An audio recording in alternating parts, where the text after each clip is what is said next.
Если их послушать, то самые страшные люди это русские и сербы.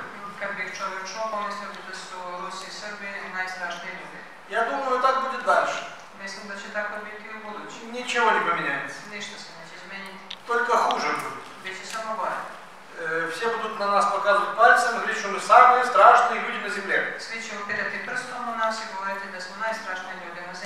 Но русские и сербы будут чувствовать, что они братья. И будут искренне не понимать, за что их так не любят во всем мире. Ну, наверное, потому что Христос возле нас. Он еще не в нас.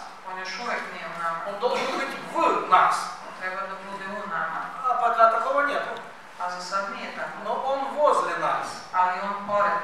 И уже за это одно нас не любит. Что будет, когда он будет в нас? Весь мир будет бежать на нас в атаку.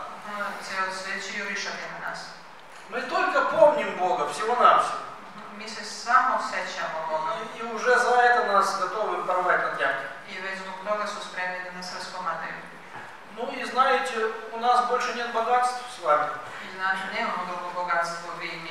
Конечно, Сербия страна, кто-то каже, кто-то лаже, Сербия и мало. Да, Сербия не мало, но выход к морю нет. Нефти нет. Ядерного оружия нет. А у России много чего есть. Но это не наша главная сила. Наша главная сила Иисус Христос. И я думаю, президент наш это понимает. Но депутаты этого не понимают.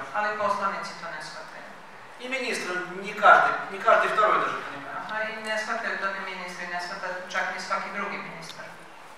Люди хвалятся второстепенными вещами.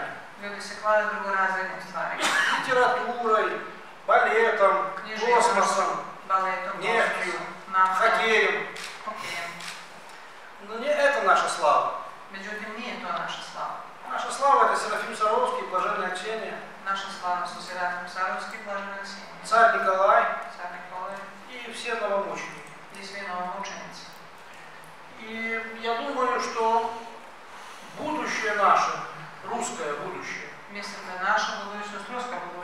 зависит от того, насколько люди согласятся с тем, что я сейчас сказал. Зависи от того, koliko će se ljudi složiti s ovim što sam sada rekao.